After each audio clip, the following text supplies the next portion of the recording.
एक पत्र है।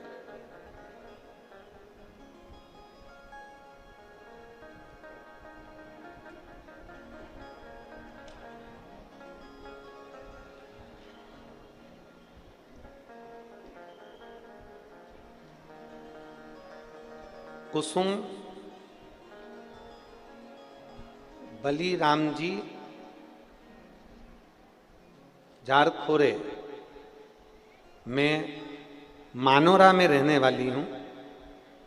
तहसील मानोरा, जिला वाशिम। मेरा मोबाइल नंबर ये है। कहीं बैठे हो तो हाथ हिला सकते हैं, कहीं बैठे हो तो हाथ हिला सकते हैं। आ जाओ, एक बेलपत्र ले जाना। आ जाइए, आ जाओ, एक बेलपत्र ले जाइए। मेरे बड़े भाई बामन राव डाकोरे, उम्र 75 साल। उनको डॉक्टर को दिखाने गए थे तो गले में उनको कैंसर बता दिया था।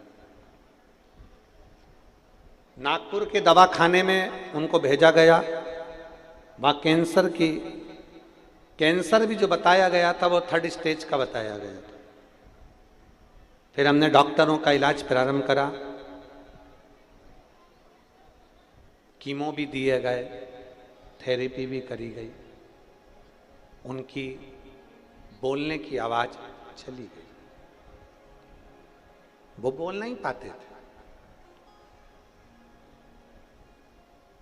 गुरुदेव बोलने साथ में उनको सुनना भी बंद हो गया, क्योंकि 75 वर्ष की आयु है और उनकी जो कीमो हुए उसमें उनकी आवाज भी चली गई और उनके कान की आवाज भी चली गई।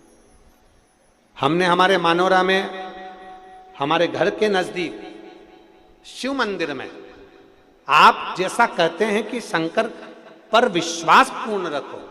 डॉक्टर तो ऑपरेशन का बोले, पर हमने ऑपरेशन ना कराते हुए हमने कहा कि अब जो करेगा वो देवाधिदेव महादेव करेगा।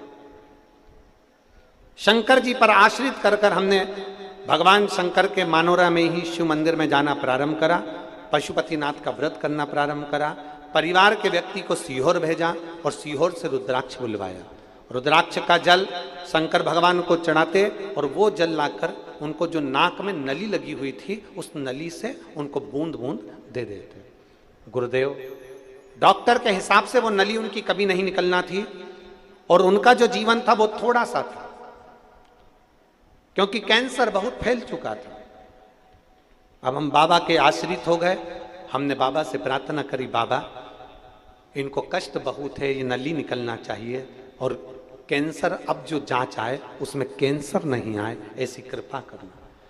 सीहोर के रुद्राक्ष को तांबे के कलश में गलाकर शिव जी को चढ़ाते, पशुपति व्रत करते, शंकर पर चढ़ा हुआ जल लाते, बेलपत्र लाकर उनके पलंग के पास में रख देते। हम क्या गुणगान करें गुरुदेव।